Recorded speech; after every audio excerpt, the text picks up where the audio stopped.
Keto and Krime, Keto and Krime. We uncover the grime on Keto and Krime. Keto and Krime, Keto and Krime. Now is the time for Keto and Krime.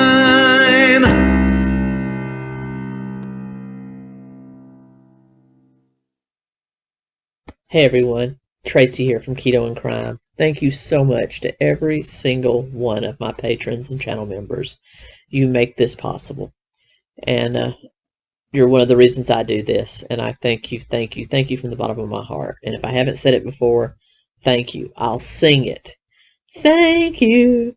Thank you for hanging in there with me and letting me geek out, not making fun of me like a lot of other people do, because I like weird stuff about crime and dark history. Thanks, everyone. Hey, everybody. Welcome to Keto and Krime. Today, I've got a very special, let's say, palate cleanser for you. We're not going to do any more Third Reich today. We're not going to do any of the Catholicism. We're just going to do a fun little story with a happy ending for the subject of the story. Perhaps not for the other people involved in it, but for him, it was a very happy story. Just a little palate cleanser for Valentine's week. Today, we're going to talk about When You're Too Drunk to Drown, the story of Titanic's head baker, Charles Joughin.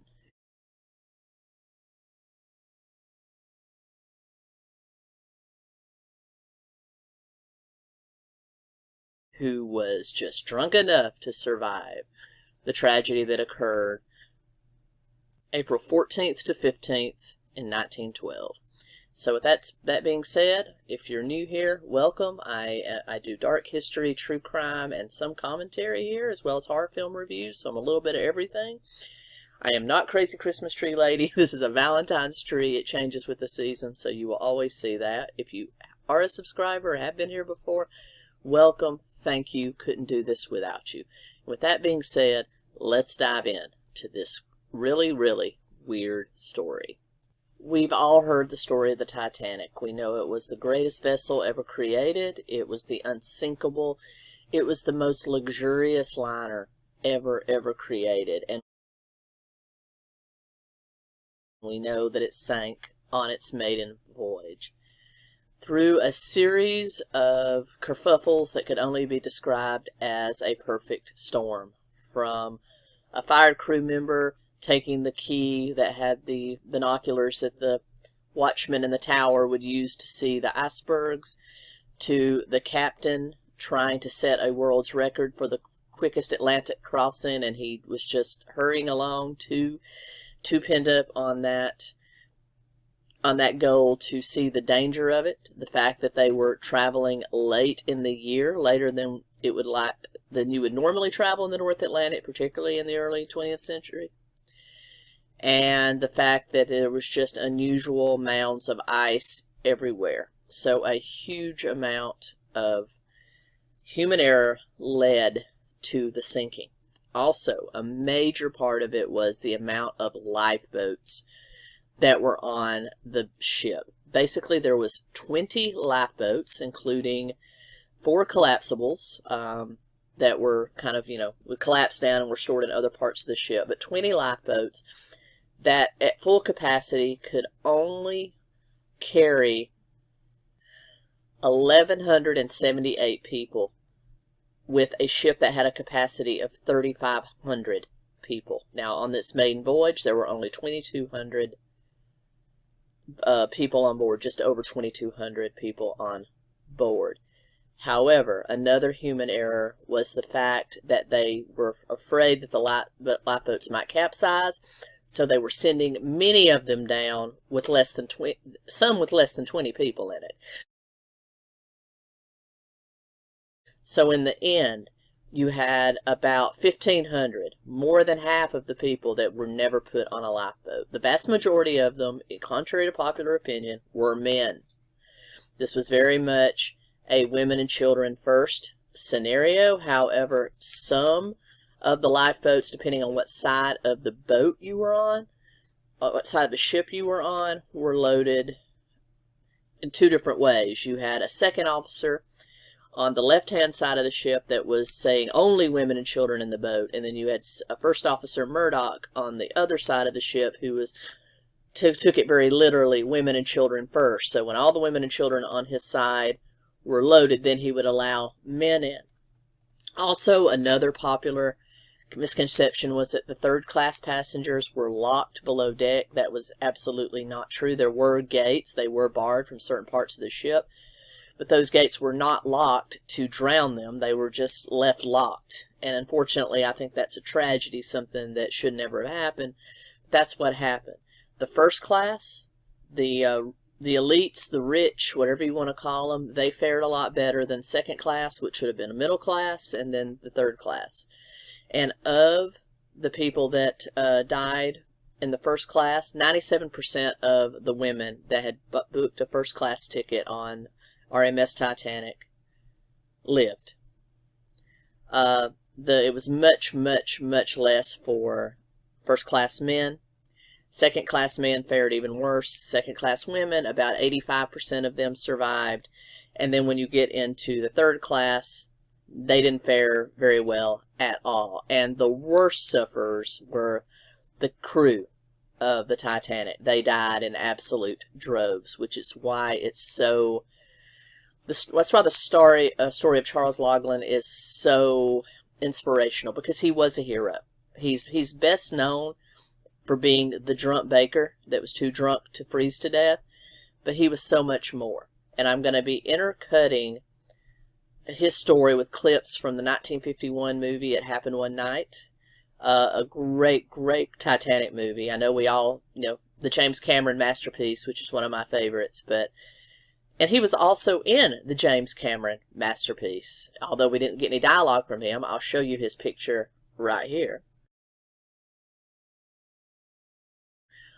But yes, he was the man that was clinging to the grate of the ship with Rose and Jack. So he was portrayed in that movie, though we didn't really have a backstory on him.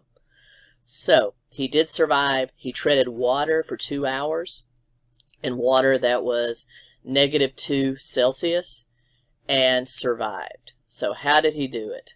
Let's talk about it. Charles Joughin was born in 1878, August 3rd, 1878, in Birkenhead, England, to John Edwin and Ellen Joughin, and went to sea at the age of 11. He was very much from a working class family, and to survive, especially in late 19th century, early 20th century England, you went to work. He started out as a cabin boy on various ships, and finally got a job with the prestigious White Star Line, which would be like Carnival Cruise Lines today, and eventually was hired as head baker on the RMS Olympic, which was the other sister ship to the Titanic in the Olympic line, just as luxurious. But he was tapped to be the head baker on the RMS Titanic's maiden voyage in 1912, as it turned out would be its last voyage. And so he was on the ship that night. In his capacity on the Titanic as chief baker, he worked just under the executive chef and the pastry chef. He received monthly wages of £12, which today would be, in today's adjusting for inflation, would be about $1,580 a month, plus room and board. He had about 13 bakers working under him, and his job was to work 24/7, producing all the baked goods for the passengers on the Titanic. And I don't know if you've ever seen the Titanic's menu. There's a lot of great YouTube channels here that actually talk about the food on the Titanic. It's really good for everybody, first class down to second class. We're talking, and all the way down to third class. We're talking 12-course meals, 4-course meals, buffets. There was some really neat stuff straight from Escoffier's cookbook that were done on the Titanic. Tons of fresh fruit, ice cream, anything you can imagine. This really was the ship of dreams, and he was in charge of all the baked goods and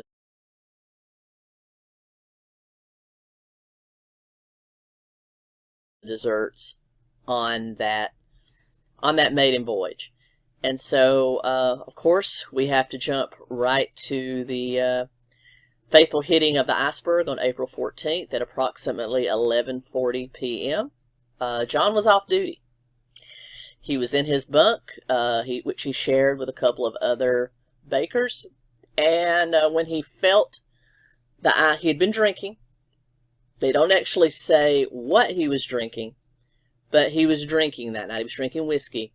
And he felt the shudder of the ship as it struck the iceberg. As you know from the movie, it struck and then scraped alongside of the iceberg, and the iceberg basically poked holes in it all the way on, and then the lower deck started to fill with water.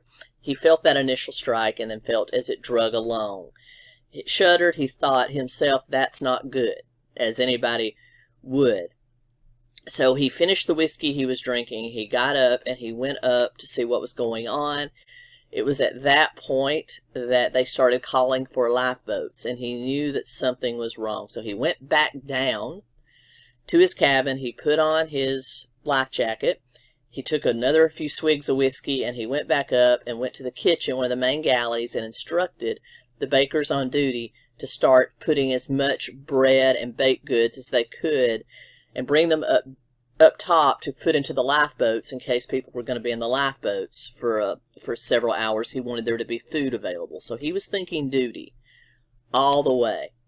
And then he went about deciding to see what he could do to help.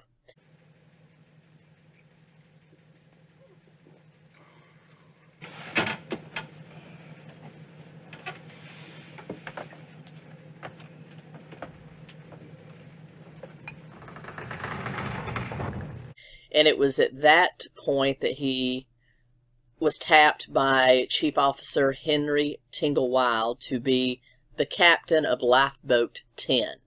So he was supposed to be in Lifeboat 10, make sure that mostly women and children got into it, and then when it was full, he was supposed to be the one to help lower it down and then make sure he kept order in the boats. However, there was a family, and this is presented in the film, it happened one night, consisting of grandparents and a daughter, and grandparents, their children, another married couple, and then their daughter. So basically what had happened was there was not enough room in Lifeboat 10 to accommodate the grandmother, the mother, and the daughter. And so to help out, he gave up his seat in Lifeboat 10 to the grandmother. So It's all right, lady. You can have my place. Thank you very much. Joe? He basically was left on the boat deck when that lifeboat 10, was finally lowered into the water about 12:30 midnight on the 15th. So he went about trying to make sure other people made it into the lifeboats. He was actually noted for forcibly dragging women and children to the deck and throwing them into lifeboats. Now, that may seem rough, but I think he's trying to save a life. You got to give him a little bit of credit for that.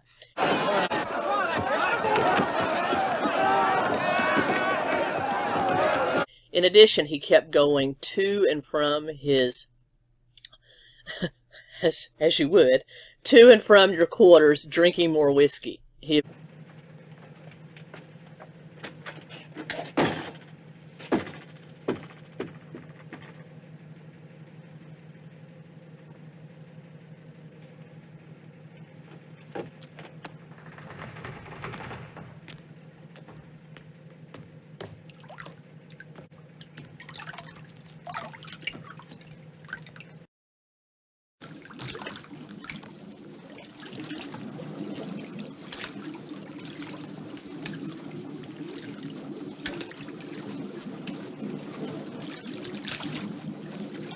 eventually polished off that entire bottle of whiskey and was sauced. Absolutely sauced. But, I might be inclined to drink a little bit myself. So, he often said that he had a drop of liquor. but he had a lot. He was pretty well 3 or 4 sheets to the wind. He also decided that he was going to save his own life. He had pretty much decided at the point that he gave up his seat on Lifeboat 10 that he was going to die. So he was just going to drink as much liquor as he could so he wouldn't feel any pain or not be scared of drowning. But then as he drank, he sort of decided, I can survive this. So in addition to helping other people get into lifeboats and making sure people had their life vests on, he went around thinking that the best way to stay alive is to be able to float, to stay out of the water as long as possible. So he went around and started throwing all the wooden deck chairs that he could find overboard so people would have flotation devices and could maybe get on top of them and float.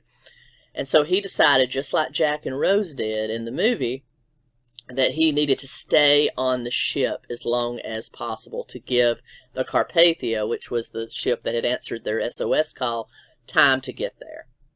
One final thing he did before he headed to the starboard side of the poop deck, the same deck that Rose and Jack were on in the movie, when the pressure of all the water filling the Titanic finally hit it, it basically bobbed up, split, came back down. The lower half went under, and then it drug the rest of it down. Well, he was on that end that was still up. He made his way up there, but he did go to the pantry and drink a lot of water. He said he knew that dehydration would be huge, especially since he had just consumed a lot of alcohol, and he probably swug a little bit more alcohol too. Took in more alcohol, took in water, and then he went to the starboard side of the poop deck, made his way to the end of the deck, and actually climbed over onto the railing, just like is portrayed in the Titanic, 1997 Titanic, and stayed there. He knew how he was a seasoned sailor, been sailing since he was 11, so he knew how that would be drug and then it would bob like a cork. So his whole thing was to stay out of the water on the ship as long as he could. So he basically rode the ship as it sank down like an elevator.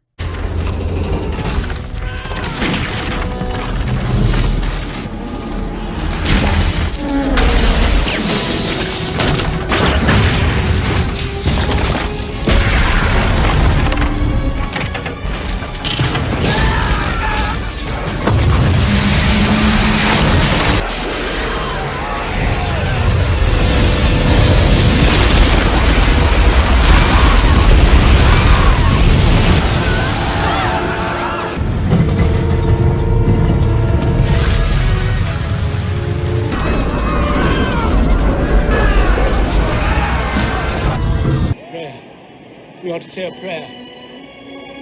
Our Father, who art in heaven, hallowed be thy name. Hallowed be thy name. Thy kingdom come. Thy kingdom come. Thy will be done in earth. Господи, владыка живота моего. You have to wait for the oil of heaven, all above. Ske din vilja, så som i himlen så på jorden. Oh God. Power and glory forever and ever. Amen.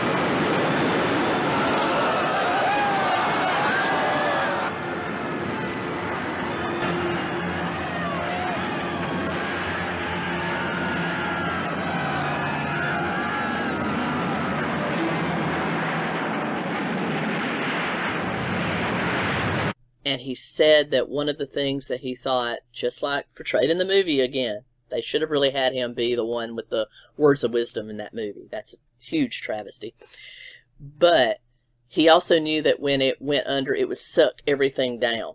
So just like Jack and Rose keep, paddle for the surface, he knew that he had to make sure that he was away from that suckage. So he said when he felt the cold water on the bottom of his body, he basically launched himself high up and as far away from the ship as he could and came down in the water. And he said, of course, he had on a life jacket. He managed to paddle away from the suckage and then was able to just kind of bob in the water like a cork.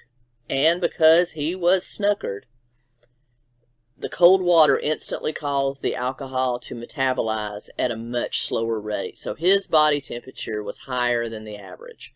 And because of that, and because he was probably so drunk he didn't even feel the cold. He said he never felt the cold. He was just kind of like in the life jacket, going in and out of consciousness. He said all he did was float there until light came. And when the sun came up about 4 or 5 a.m., he said he saw the collapsible B lifeboat, the one that you saw portrayed in the movie. It was stored on top of the officers' quarters. It was one of the foldable down lifeboats that they tried to get off, and then it ended up getting upside down and flinging off the ship. It was still floating upside down with about 30 men standing on top of it. He swam to it. They would not let him on because they were afraid they would capsize. So a baker that he worked with, another kitchen member that he worked with, held his hand, and he stayed in the water and floated there until sadly somebody else died on the boat, and they tossed him overboard and allowed him to come up. And he... Steady! Left. Lean left. To your right. Lean right. Steady. There's one back here dead, sir. Are you certain? We are, sir. Yes, sir. Right. Lower him over the side.